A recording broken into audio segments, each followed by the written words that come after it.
আচ্ছা, আজকে আমরা স্ট্যাটিস্টিক্স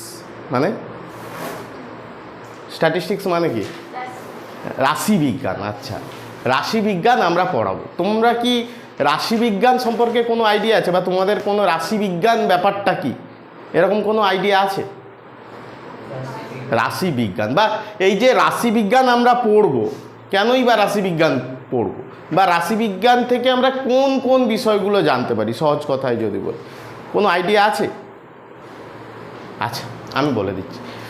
দেখো, রাশিবিজ্ঞান হচ্ছে বর্তমান দিনে এমন একটা বিষয় বা এমন টেকনোলজি যাকে ছাড়া কোনো সিদ্ধান্ত গ্রহণের ক্ষেত্রে কিন্তু আমরা সমস্যায় পড়ব। যেমন আমি যদি বলি যে গ্রামাঞ্চলে দারিদ্রতা বাড়ছে, আমি এটা একটা ধরে নিচ্ছি, কিন্তু অ্যাকচুয়াল গ্রামাঞ্চলে দারিদ্রতা বাড়ছে কি না তার জন্য আমাদের কিসের দরকার হয়? তথ্য। তাহলে এই তথ্যকে আমরা বিশ্লেষণ করি।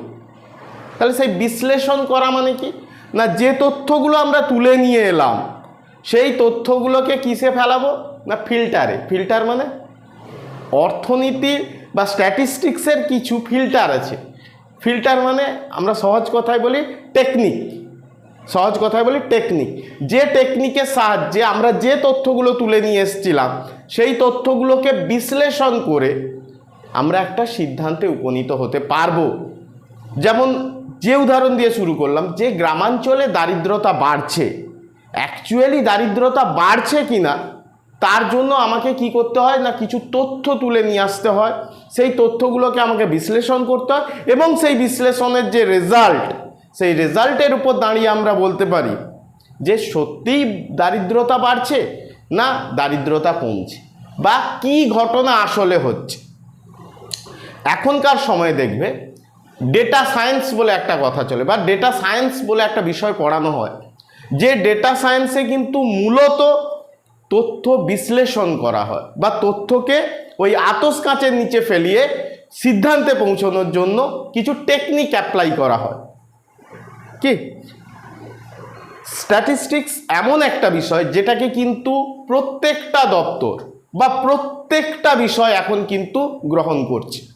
কীরকমভাবে গ্রহণ করতে পারে? যদি আমি ধরি ইকোনমিক্সের কোনো বিষয় বিশ্লেষণ, ধরো একটা কোম্পানি তার সেলস বেড়েছে কিনা, বা তার প্রোডাকশনের কোয়ালিটি বেড়েছে কিনা, বা যারা চাহিদা করে তারা চাহিদা তাদের বেড়েছে কিনা, বা তাদের চাহিদায় কোথায় কোথায় ঘাটতি আছে। দেখবে প্রত্যেক কোম্পানিরই কিন্তু ওই তথ্য যেগুলো উঠে আসে তাকে স্ট্যাটিস্টিক্যাল অ্যানালাইসিস করা হয়।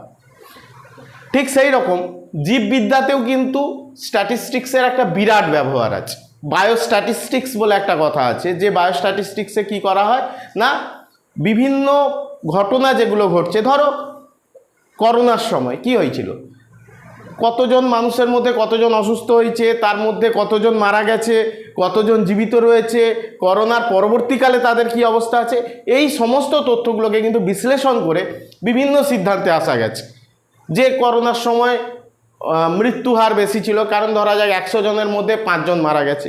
মানে এই যে ব্যাপারগুলো, এগুলোকে কিন্তু তথ্য আকারে আমাদের আগে তুলে আনতে হয়, এবং স্ট্যাটিস্টিক্সের কাজ হচ্ছে ওই তথ্যগুলোকে বিশ্লেষণ করে সঠিক সিদ্ধান্তে বা সবথেকে ভালো সিদ্ধান্তে উপনীত হওয়ার জায়গা খুঁজে দেওয়া।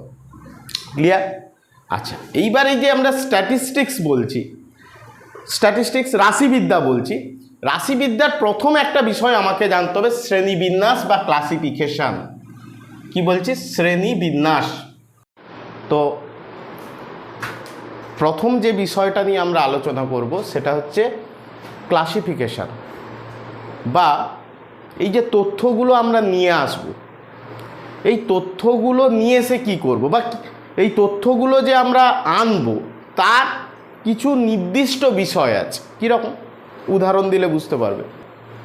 আমরা ভারতবর্ষের অর্থনৈতিক উন্নয়ন হয়েছে কিনা সেই বিষয়টা জানতে চাই, বা 1990 সালের তুলনায় 2024 সালে এসে ভারতের অর্থনৈতিক উন্নয়ন কতটা হয়েছে সেই বিষয়টা সম্পর্কে ধরো একটা ধারণা আমরা করতে চাই।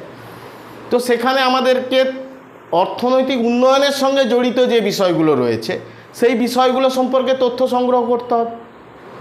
এখন এই যে আমরা তথ্য সংগ্রহ করব, সেই তথ্য সংগ্রহটা আসলে কয় প্রকারের সেটা আগে জানতে হবে। তার আগে বিভিন্ন এই যে পদের কথা বললাম, যে কোন কোন তথ্যগুলো আমরা নিয়ে আসছি বা কোন কোন বিষয়গুলোর তথ্য সংগ্রহ করলে আমি ওই বিষয়টা বিশ্লেষণ করতে পারবো, সেইটা সম্পর্কে আমাদের একটা ধারণা থাকা দরকার। এবং এই যে তথ্যগুলো এলো তাদের কিছু নির্দিষ্ট বৈশিষ্ট্য আছে, সেই বৈশিষ্ট্যের ভিত্তিতে কিন্তু আমি তাদেরকে ভাগ করতে পারি বা ক্লাসিফিকেশন করে দিতে পারি। কী রকম করতে পারি? দেখো, কিছু ডেটা আছে, কিছু তথ্য, যে তথ্যগুলো ভৌগোলিক পরিস্থিতির ওপর ডিপেন্ডেন্ট। মানে আমার পশ্চিমবঙ্গ রাজ্যের সঙ্গে ধরো বিহার রাজ্যের শিক্ষার কতটা ডেভেলপমেন্ট হয়েছে, এইটা যদি আমি বিশ্লেষণ করতে চাই, বা ভারতবর্ষের শিক্ষা ব্যবস্থার উন্নয়নের সঙ্গে পশ্চিমবঙ্গের শিক্ষা ব্যবস্থার উন্নয়ন বিশ্লেষণ করতে চাই, তখন কিন্তু সেই বিষয় বা সেই শ্রেণীবিভাগটা কোথায় যাবে না ভৌগোলিক শ্রেণীবিভাগের মধ্যে। কারণ পরিস্থিতির সাপেক্ষে আমি ডেটাটা কালেক্ট করছি বা বিশ্লেষণ করার চেষ্টা করছি, তাহলে এটা কিন্তু ভৌগোলিক শ্রেণীবিভাগের মধ্যে পড়বে। আরেকটা শ্রেণীবিভাগ হয় কীরকম? ধরো সময়ের সঙ্গে সঙ্গে ভ্যালুয়েশনটা চেঞ্জ হচ্ছে। ধরো জানুয়ারি মাসে বৃষ্টিপাত ছিল 5 mm বা 5 মিলিমিটার, ফেব্রুয়ারিতে এসে সেটা ধরো 2.5 mm হল। তাহলে দেখো সময়ের সঙ্গে সঙ্গে ভ্যালুয়েশনটা চেঞ্জ হচ্ছে না? বা সময়ের সঙ্গে সঙ্গে ধরো 2016 সালের তুলনায় 2020 সালে জনসংখ্যা কতটা বেড়েছে, তাহলে দেখো একটা সময়ের সাপেক্ষে আমি ভাগটা করছি বা সময়ের সাপেক্ষে ক্লাসিফিকেশানটা করছি। তাহলে এই ক্লাসিফিকেশানটাকে আমরা কি বলবো না সময় সাপেক্ষ বা টাইম বেসড ক্লাসিফিকেশান, বা সময়ের সাপেক্ষে করা একটা ক্লাসিফিকেশান। কি আর কি হতে পারে তোমাদের কি আইডিয়া? আরেকটা হতে পারে, এইটা খুব ইম্পর্টেন্ট, এই দুটো বিষয়। একটা বলছি কোয়ালিটেটিভ, লেখাটা কোয়ালিটেটিভ, আর একটা হচ্ছে কোয়ান্টিটেটিভ।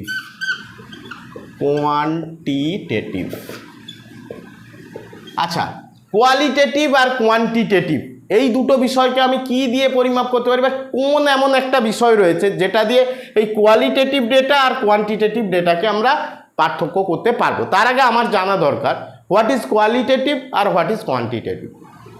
কোয়ালিটেটিভ মানে কি হচ্ছে না যাকে আমরা সংখ্যা দিয়ে পরিমাপ করতে পারবো না, আর কোয়ান্টিটেটিভ মানে যেটাকে আমি সংখ্যা দিয়ে পরিমাপ করতে পারবো। তাহলে যেটাকে